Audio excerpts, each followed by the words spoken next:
Hello, എല്ലാവരും സുഖമായിട്ടിരിക്കുന്നു എന്ന് വിശ്വസിക്കുന്നു. ഇന്ന് നമ്മൾ ഡിസ്കസ് ചെയ്യാൻ പോകുന്ന ടോപ്പിക് സെറ്റാഫിൽ മോയ്സ്ചറൈസിങ് ക്രീമിനെ കുറിച്ചാണ്.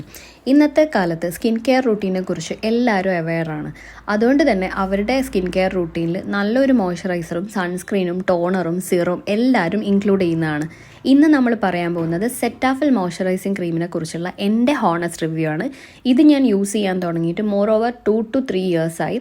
അതിൽ എനിക്ക് മനസ്സിലാക്കിയിട്ടുള്ള ഹോണസ്റ്റ് റിവ്യൂ ഞാൻ ആക്സെപ്റ്റബിൾ ആയിട്ടുള്ള എൻ്റെ ഹോണസ്റ്റ് റിവ്യൂ ആണ് ഞാനിവിടെ ഷെയർ ചെയ്യാൻ പോകുന്നത്. First of all, Cetaphil moisturising ക്രീമിൻ്റെ കൺസിസ്റ്റൻസിനെ കുറിച്ച് പറയുകയാണെങ്കിൽ ഇത് വളരെ തിക്ക് ആൻഡ് റിച്ച് കൺസിസ്റ്റൻസിയാണ്. അതുകൊണ്ട് ഇത് ഒരു മോയ്സ്ചറൈസിങ് ക്രീം മാത്രമായിട്ടല്ല, നമുക്ക് ബിഫോർ മേക്കപ്പ് ഒരു കൺസീലർ ആയിട്ട് കൂടെ യൂസ് ചെയ്യാൻ വേണ്ടി ഞാൻ സജസ്റ്റ് ചെയ്യും. അടുത്ത ഫോർമോസ്റ്റ് തിങ് എന്താണെന്ന് വെച്ചാൽ, ഡ്രൈ സ്കിന്നുള്ള ആളുകൾക്ക് ഇത് പെട്ടെന്ന് തന്നെ നമ്മുടെ സ്കിന്നിനെ ഹൈഡ്രേറ്റ് ചെയ്ത് അത് സോഫ്റ്റ് ആൻഡ് സപ്പിൾ ആക്കാൻ വേണ്ടിയിട്ട് ഒരു വിധം വരെ ഇത് സഹായിക്കും. കാരണം ഒരു ദിവസം യൂസ് ചെയ്ത് പിറ്റേ ദിവസം അങ്ങനെയല്ല, ഇത് morning and day time continuous ആയിട്ട് ആഫ്റ്റർ ബാത്ത് അല്ലെങ്കിൽ നമ്മൾ മുഖം വാഷ് ചെയ്ത് കഴിഞ്ഞതിന് ശേഷം നമ്മളിത് അപ്ലൈ ചെയ്യുകയാണെങ്കിൽ ഇതൊരു 1 വീക്ക് കൊണ്ട് തന്നെ നമ്മളെ സ്കിന്നിന് നല്ലൊരു വിസിബിൾ ചേഞ്ചസ് തന്നെ ഉണ്ടാക്കുന്നതാണ്. മറ്റൊരു നല്ല പ്രോപ്പർട്ടി പറഞ്ഞാൽ ഇത് നോൺ ഗ്രീസി ആണ്. അതുകൊണ്ട് തന്നെ ഇത് എല്ലാ സ്കിൻ ടൈപ്പിനും ഇത് അപ്ലൈ ചെയ്യാൻ പറ്റുന്നതാണ്. നോൺ ഗ്രീസി ആയതുകൊണ്ട് തന്നെ ഇത് നമ്മൾ അപ്ലൈ ചെയ്ത് കഴിയുമ്പോൾ ഫാസ്റ്റ് അബ്സോർബിങ് ആണ്. നമ്മളെ സ്കിന്നിലോട്ട് ഇത് പെട്ടെന്ന് തന്നെ അലിഞ്ഞു ചേരുന്നതാണ്.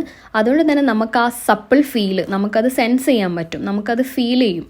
സെറ്റാഫിൽ മോയ്സ്ചറൈസിങ് ക്രീം വളരെ ലൈറ്റ് വെയ്റ്റ് ആണ്. ഞാൻ നേരത്തെ പറഞ്ഞ പോലെ ഹൈഡ്രേറ്റിംഗ് പ്രോപ്പർട്ടി ഒരുപാടുള്ളത് കാരണം ഇതൊരു 48 hours ഹൈഡ്രേറ്റഡ് ആക്കി നമ്മളെ സ്കിന്ന് വളരെ സോഫ്റ്റ് ആക്കി നിലനിർത്തുന്നതാണ്. ഇതിൻ്റെ കീ ഫോർമുല ഇൻഗ്രീഡിയൻ്റ് എന്ന് പറഞ്ഞിട്ടുണ്ടെങ്കിൽ നിയാസിനമൈഡ് ആണ്. ഇതിൽ ഇൻക്ലൂഡ് ആയിരിക്കുന്നത് വൈറ്റമിൻ B3 ആണ്.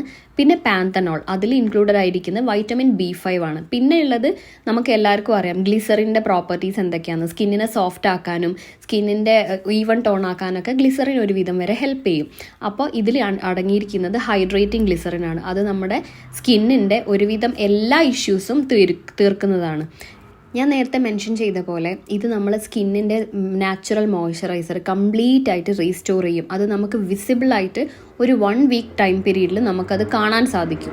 അതുകൊണ്ട് തന്നെ ഒരു 95% ആളുകൾക്കും ഇത് ഒരു സ്കിൻ ബാരിയർ ആയിട്ടും നല്ലൊരു സോഫ്റ്റ് ആൻഡ് സപ്പിൾ ഫീലായിട്ടും ഉള്ള റിവ്യൂസ് ഒരുപാടാണ്. പിന്നെ ഇത് ഡെർമറ്റോളജിക്കലി ടെസ്റ്റഡ് ആണ്, ഹൈപ്പോ അലർജനിക് ആണ്, പാരബൻ ഫ്രീ ആണ്, ഫ്രാഗ്രൻസ് ഫ്രീ ആണ്. ഇതിനുള്ള ഹൈപ്പോ അലർജനിക് ഫോർമുല നമ്മളെ സ്കിന്നിനെ ഇറിറ്റേഷൻ ഇല്ലാതെ ഹെൽപ്പ് ചെയ്യും. സെറ്റാഫിൽ മോയ്സ്ചറൈസിങ് ലോഷൻ അല്ലെങ്കിൽ ക്രീം ഇതൊരു acne fighting salicylic acid included ആയത് കാരണം നമ്മളെ ബ്രേക്ക് ഔട്ട്സിനെ ആയാലും നമ്മളെ സ്കിൻ ക്ലിയർ ആവാനും വേണ്ടി ഇത് ഹെൽപ്പ് ചെയ്യും. അതുകൊണ്ട് തന്നെ നമ്മളെ ഒരു ആക്നി പ്രോൺ സെൻസിറ്റീവ് ആയിട്ടുള്ള സ്കിന്നിൽ ഇല്ലാണ്ടാക്കാൻ വേണ്ടിയിട്ടും സഹായിക്കും. ഹൈപ്പർ പിഗ്മെൻറ്റേഷനെയും ഡാർക്ക് സ്പോട്ടിനെയും ഒരു പരിധി വരെ ഇത് ഇല്ലാണ്ടാക്കുന്നതാണ്. ടാഫിൽ എന്ന് പറഞ്ഞുള്ളൊരു ബ്രാൻഡ് അത് നല്ല ഹൈ വാല്യൂ ബ്രാൻഡഡ് ആയിട്ടുള്ളൊരു ക്രീമാണ്. അതുകൊണ്ട് തന്നെ ഒരുവിധം എല്ലാവരും ഇത് യൂസ് ചെയ്യുന്നുണ്ട്. ഒരു ബ്രാൻഡഡ് ക്രീം ആയതുകൊണ്ട് മാത്രമല്ല, ഇതിൻ്റെ പ്രോപ്പർട്ടീസും അത്രയും അഡ്വാൻറ്റേജസ് ആയത് കാരണം ഇത് നമുക്ക് സ്കിന്നിൽ അത്രയും റിസൾട്ട് തരുന്നത്. ടാഫിൽ മോയ്സ്ചറൈസർ നമുക്ക് മേക്കപ്പിൻ്റെ കൂടെ ലോങ് ലാസ്റ്റിംഗ് പ്രോപ്പർട്ടി തരുന്ന ഒരു കാര്യം കൂടിയാണ്. അതായത് കുറച്ച് സെറ്റാഫിൽ മോയ്സ്ചറൈസർ അപ്ലൈ ചെയ്തിട്ട് നമ്മൾ മിക്സ് ചെയ്യുന്നത് കൂടെ അപ്ലൈ ചെയ്തിട്ട് അതിൻ്റെ കൂടെ നമ്മൾ ഏത് ഫൗണ്ടേഷനാണോ യൂസ് ചെയ്യുന്നത് അതും മിക്സപ്പ് ചെയ്തിട്ട് നമ്മൾ കയ്യിലായാലും ഫേസിലായാലും നമ്മൾ അപ്ലൈ ചെയ്യുമ്പം മേക്കപ്പ് സ്മഡ്ജ് ആവാതിരിക്കാനും നമുക്കതൊരു ലോങ് ലാസ്റ്റിംഗ് ഫീൽ തരാനും ഹെൽപ്പ് ചെയ്യും. ആർക്കെങ്കിലും എന്തെങ്കിലും ഇതിനെക്കുറിച്ച് കൂടുതലായിട്ട് സംശയം ഉണ്ടെങ്കിൽ കമൻറ്റ് ചെയ്യുക. And by.